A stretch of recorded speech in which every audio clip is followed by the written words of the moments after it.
You're signing these papers. This is her decision to get divorced, so why should I pay for her daughter that's not mine biologically? Yeah, I took care of her. Give us Okay. 15 and we'll figure this out. You just thrown away 7 years of being in your daughter's You're throwing away life. 7 You years. raised her. This was your idea, You not mine. raised This is together. your idea, not mine. Was it not your idea to get divorced? We're not getting anywhere. Let's just take 15 minutes to cool off. How you don't want to take care of Charlotte? Yo, you being unprofessional. How you don't want to help me take care of You're very Charlotte? unprofessional. So what I'm supposed to Talk tell to your Charlotte? lawyer. So what I'm supposed to tell her? Say that. You just Quit walking throwing out that of at her me. life completely. Yes, I That's am. fucked up. I'm closing this chapter in my life. You want a divorce? I'm closing the chapter on you and Charlotte. I'm not You taking care never of wondered either one of why y'all. I wanted the divorce? You never asked me why I wanted the divorce. Okay, you got a You don't divorce. think it's something that you did wrong? I ain't do nothing wrong. Women That's don't why I'm want a not divorce taking for care no of you and reason. Charlotte. I ain't nothing wrong. You just walking away because you probably got a dude. You probably got a dude or something. I don't know what's going If I on. had a dude, I wouldn't be asking you for no. Check this out. I'm not about to take care of you. Meet somebody else. He gonna do the same thing I was doing. Come in there and play daddy for your daughter. Play daddy like I've been playing daddy for all these years. And then I'm not about to pay for stuff and then she gets stuff from two. You're right, it's become a pervasive issue that transcends just one category like OnlyFans or the sprinkle crowd. Single moms seem to show up in every corner of the modern dating landscape, no matter the theme, and often with a sense of entitlement. The example you mentioned, where a woman tries to con her way into getting child support for a child that isn't even the man's, is just another illustration of the mess. But here's the kicker: men aren't falling for it anymore. The reason why single moms are losing is simple: guys have checked out. They've realized that they don't have to play this rigged game, especially when there's nothing in it for them. It's not about being heartless, it's about self-preservation. The days of men blindly stepping into these traps are over, and that's why single moms who expect to use men as lifelines are coming up short. This isn't just a trend, it's a wake-up call that more men are hearing loud and clear. I had 2 guys call in. They work at DNA testing centers. One guy had to quit. One guy still works there. He told me 40% of the children are not the man's child. 40%. He said 40%. Somebody call and Maury. it's usually Make DNA testing mandatory. It's 2 scenarios. It's where the woman, the person's getting a DNA test because the woman claims that is their child. Turns out it's not. The other one is where the parent is on the deathbed and makes a confession. Or they need a liver transplant, blood transfusion, and the blood type, there's no way that can actually be the father. So then they find out that because of medical reasons, you mean that's not my father? Then the father finds out from that way. He said it took such a toll on him that he could no longer do it because he would be sitting on the phone counseling the men and the grown children who these women falsely accuse. I get what you're saying. There's a clear difference between the single mothers of the past, who truly had to carry the weight of responsibility after losing their husbands, and many of the single mums we see today. The ones who lost their husbands in the line of duty, or through tragic circumstances, were revered for their strength and resilience. They had no choice but to step up and often did so with honor and dignity, putting their children's future first. But now, things have shifted. Today's single moms often find themselves in that position due to choices driven by selfishness, casual relationships, and prioritizing short-term thrills over long-term stability. Instead of building families, many are contributing to the destruction of them, leaving a trail of broken men and fractured households in their wake. It's painful to watch because for too long society continued to offer sympathy for situations these women put themselves into, often at the expense of the men who tried to hold things together. Because if I could explain to anybody how lonely pregnancy is, I can't put it into words. I'm just so frustrated with how I feel, and it's... What if I told you it is weird that you feel lonely during an event in your life that took 2 people to create? Surely you're not a single mother, right? This says when he thought you being a single mom would make you miserable, but you're thriving on your own.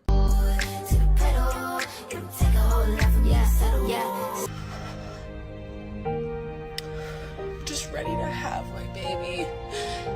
You're spot on with how this cycle plays out. The initial bravado after a divorce or breakup, especially when children are involved, can seem like a show of strength. They flaunt their independence on TikTok or Instagram, proudly claiming the girl boss narrative while acting like they've conquered the world. But underneath all the dancing and the living my best life posts, reality always catches up. The truth is, pride alone doesn't build a stable life, and running on a facade of independence without taking responsibility for the choices that led to that point only prolongs the inevitable. They might get validation from social media or their echo chambers, But that doesn't replace the deeper issues at play: the lack of accountability, failed relationships, and the impact on their children. Eventually, the cracks show. The once proud girl boss turns to those same platforms with tears and regret, posting about how things went wrong, but still refusing to acknowledge that it was their own choices, often destructive ones, that got them there. I don't know purses, so I can't say. I just know that he said Mama's got new purses. Oh, okay. So Mama, tell me about these purses. What? I'm an interior designer, so I have to make sure that I match with everything I wear. Okay, and you have to make sure that you have the money to buy that, right? Well, you know, I go bargain shopping. Okay. You know, there's a lot of good purses out there, but I go shopping for my son too, so, I mean, I don't know what he's talking about. I don't know what he's saying. So you're saying that your son didn't tell him that you took money out of a life insurance policy? No.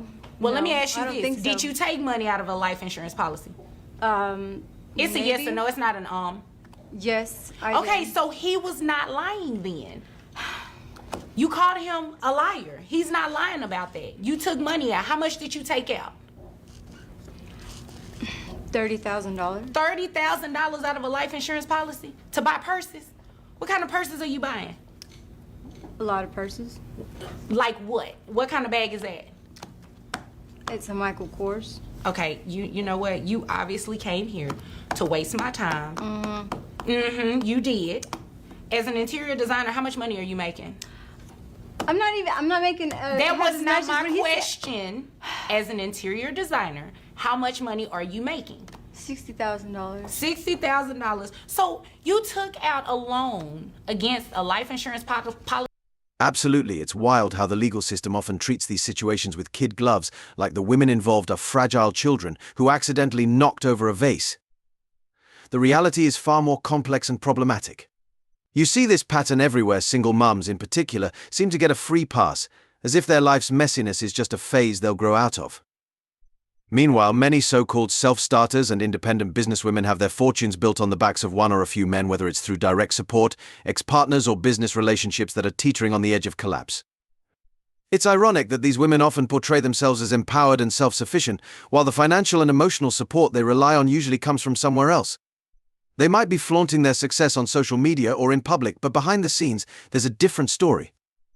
So while judges and society may coddle these women, the real picture shows a different reality, one where accountability is sorely lacking and where the true costs of their decisions are being paid by others. As a mother, what would make you keep your... I think a lot of single mothers would agree to what I'm about to say. But me as a mother, one reason why my child's father is not allowed around my daughter. Once you prove to me that you are a harm to me, you prove to me that you are a harm to your daughter, even if you've never laid a finger on her. And on top of that, if you can neglect a woman during her most vulnerable stage in life called pregnancy, you do not need to be around your child. And I'm saying this out of respect and not out of bitterness, because a lot of the time, a lot of people take a single mother's post, twist it to fit their narrative, and call her bitter. But a lot of single mothers are not keeping their kids away from someone. They are protecting their child away from someone who is a harm and who is not a safe place for that child. Because if you can neglect a child mentally, physically, emotionally, and financially, you do not need to see your kid at all. Gentlemen, we're dealing with a pandemic of delusion and deceit, and it's high time we shine a spotlight on it. This isn't just another rant, it's a critical examination of the mess we're in. Let's break down the key takeaways. First up, the emotional abuse charade. Here's the kicker: the man did nothing more than say something that ruffled her delicate feathers. Yet, she's turning this into a full-blown case of emotional abuse. This kind of flimsy excuse might fly in some trendy coastal courts, but in reality it's nothing more than an attempt to play the victim while dishing out unwarranted blame. These women often insist they're not bitter while simultaneously taking every opportunity to bash their exes online. They prevent their former partners from seeing their children, twisting the narrative to paint the fathers as monsters. This is more than just a personal vendetta, it's a calculated move to control and manipulate the situation, leaving the kids growing up with a skewed perception of their fathers. The emotional manipulation and false narratives are not just personal failings. Why would you care about whether a man has a kid or not if you already got a kid? Your line of questioning makes no sense. Well, because I wasn't applying it to me, just in general. You're saying a woman should should be childless, but most of these men are coming with baby mamas. That's bullshit. But you say that 50% is what you're hanging on to. Because it's the fucking truth. But it's not 100, it's 50.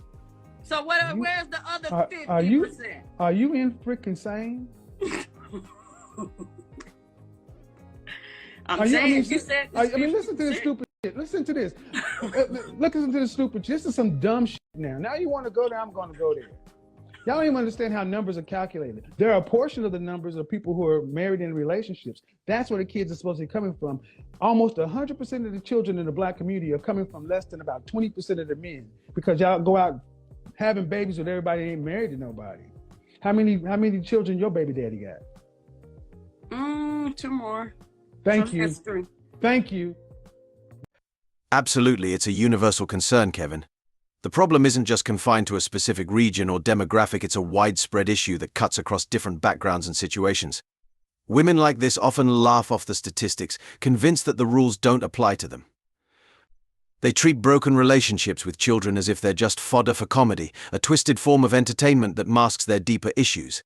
Their bitterness builds up as they come to terms with their failures, and they channel that anger into pointing fingers at innocent parties. They're under the illusion that by continually blaming others, they can somehow absolve themselves of their own guilt and responsibility. This toxic cycle not only damages their relationships but also impacts the children caught in the middle, who bear the brunt of this misguided vendetta. The goal is to shed light on these behaviors and foster a culture where genuine responsibility and honest dialogue take precedence over deceit and manipulation. How is a single mother's child an asset to another man? Come on, accountant. Only in the legacy that she lives and leaves. But she's not an asset to me because there's no DNA tied to me. She's 9 years old. That man would be putting into your baby daddy's legacy. I would just be paying it. That's a bad investment. Ooh. It's your investment, but I've been a stepfather. I can't go get the money back that I put into my stepson. But that's gone. Well, and all the dollars I put into that, even though it was there, I have to accept the fact that it didn't go into my daughter's mouth. Right. Because as stepfathers, you have no legal claim. And how many stepchildren, how many times do you see somebody stepping up to get the ticket an award and they want to say, I thank my stepdaddy. They always thank their stepmama or their mother. And man, you know how this goes. So Absolutely, it's been eye-opening to see the shift. The trend of stepfather stepping up videos, where a guy is paraded around as a hero for taking on a single mum's kids, is definitely starting to wane. Initially, these videos presented him as a savior, a real man stepping in to make a difference. However, the follow-up often tells a different story. The pattern is clear: these men are often forgotten once the initial novelty wears off. The reality is that single mums frequently revert to their old habits. They may use the presence of a new partner as a temporary fix or a public image boost, but it doesn't usually lead to lasting change or stability. The cycle of use and discard continues, with the stepfather eventually being pushed out of the picture, leaving him as just another footnote in a series of failed attempts to create a functional family dynamic. This illustrates a deeper issue: the instability and lack of genuine commitment from many single mums. It's a stark reminder for those involved to be cautious. Jagger, look.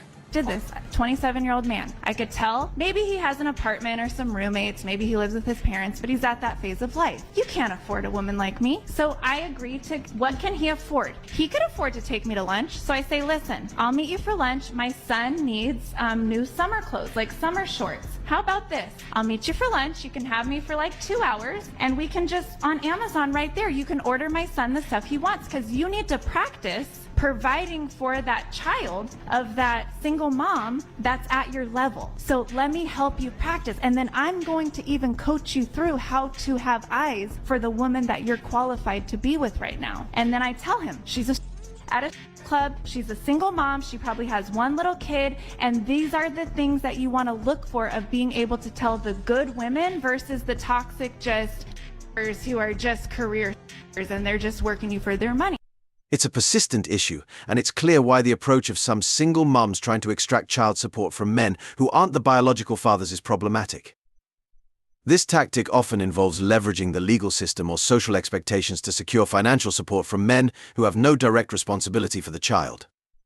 Men are increasingly aware and cautious about falling into this trap. The idea of financially supporting a child who isn't biologically theirs is becoming less appealing, and many are choosing not to engage in these scenarios. It's become a sort of ad campaign for these women, but as you've noted, it's not gaining traction. This strategy is often viewed as exploitative, and it contributes to a broader perception that single mothers may be using the system for personal gain rather than focusing on genuine co-parenting. The lack of genuine demand for such arrangements shows that men are recognizing the pitfalls and are no longer buying into the narrative. I'm going to be aggressive because nobody wants to hear this, because what you want me to say today is actually being a single mother is totally possible. It actually isn't. It was never meant to happen for the human race, number one. Number two, single biggest determiner of whether a mother is a good mother, what do you think it is? This is going to blow your mind when I tell you the answer. Whether they have a supportive partner.